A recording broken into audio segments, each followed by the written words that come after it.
The morning it happened, the world was too quiet. I woke to the sound of my coffee machine sputtering its last drops and the low hum of the ceiling fan overhead. The first light of dawn brushed over the wooden frames of my farmhouse, painting them gold. For a brief moment, life was calm, the way I'd fought for it to be after my wife's passing 2 years ago. But when I stepped outside, coffee mug in hand, the calm shattered.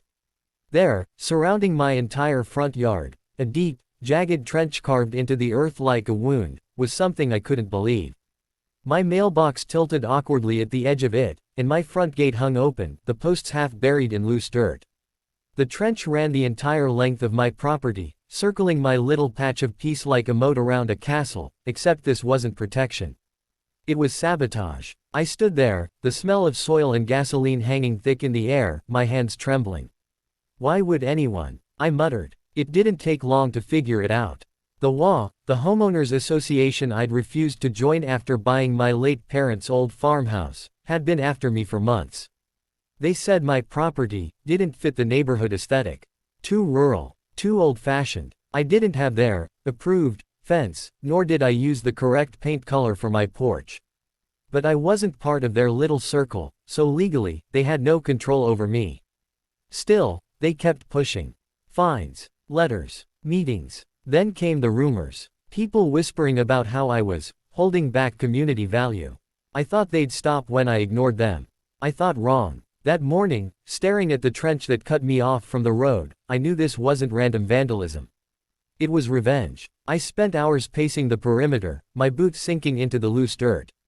I was angry, no, furious, but also helpless. Who was I going to call? The sheriff. I had no proof. Then I remembered something. The security cameras. Last month, after finding my fence mysteriously damaged twice, I'd installed a few around the property, one near the barn, one at the gate, and one facing the road. My heart raced as I rushed inside, fumbling to access the recordings. And there it was. At 2:13 a.m., a group of men and women, some wearing reflective vests, others in casual clothes, were digging under the glow of portable work lights. Their faces were clearly visible. I recognized two immediately, Greg Thompson, the HOA president, and Marcy, his assistant who lived across from me and had once tried to get me fined for improper waste disposal, because my trash can lid was crooked. I sat there in stunned silence, watching them laugh as they carved up my land like it was some petty game. I should have called the police right then. But something in me froze. Maybe it was the exhaustion of fighting for so long. Maybe it was grief, or just the loneliness that made me wonder, how had people grown so cruel over something so small? I leaned back in my chair and whispered, what happened to neighbors helping each other? The next morning, the story spread fast. People slowed their cars to stare. Some even took pictures. The HOA acted like nothing had happened, but I could see the guilt in their eyes. By noon, Greg came marching up my driveway, clipboard in hand. "Morning, Tom," he said, forcing a smile. "Seems someone made quite a mess out here. Shame, really. You might want to call a contractor to fill it up, before it becomes a safety issue." I stared at him, trying to keep my temper. "You mean before you get in trouble?" I said quietly. He blinked, caught off guard. "What's that supposed to mean?" I reached into my pocket, pulled out a small flash drive, and held it between two fingers. "This," I said. My cameras caught everything. The color drained from his face. For a long moment, neither of us spoke. The wind rustled through the trees, carrying the distant sound of kids playing down the street. Finally, he stepped closer and lowered his voice. "Now, Tom, let's be reasonable. We can settle this quietly. No need to make it ugly." I looked at him, really looked at him. Beneath the smugness, there was fear. The kind of fear that comes from knowing you've crossed a line you can't uncross. "Reasonable," I said. "Greg, you dug a trench around my home like I was some kind of outcast." He opened his mouth, but I turned away. "Get off my property." He left, muttering something about lawyers. That night, I didn't sleep. I sat by the window, watching the trench under the pale light of the moon. My phone buzzed with calls from local news reporters. Apparently, word had spread faster than I thought. Someone had leaked that I had video proof. By morning, my mailbox was full of letters, half from neighbors apologizing, half from people defending the HOA. But one letter stood out. It was from Mrs. Parker, a widow who lived 2 houses down. She was in her late 70s, always quiet, always kind. Her note was handwritten and simple. Tom, I heard what they did. I'm sorry. We've let people like Greg push us for too long. You don't deserve this. If you need help, I'll bring a shovel. I smiled for the first time in days. Over the next week, something changed. One by one, people began showing up at my gate, men, women, kids, with shovels, wheelbarrows, and smiles. Some I'd barely spoken to before. They said they wanted to help fill the trench. I guess we're all tired of the HOA scaring us, one man said as he poured dirt into the pit.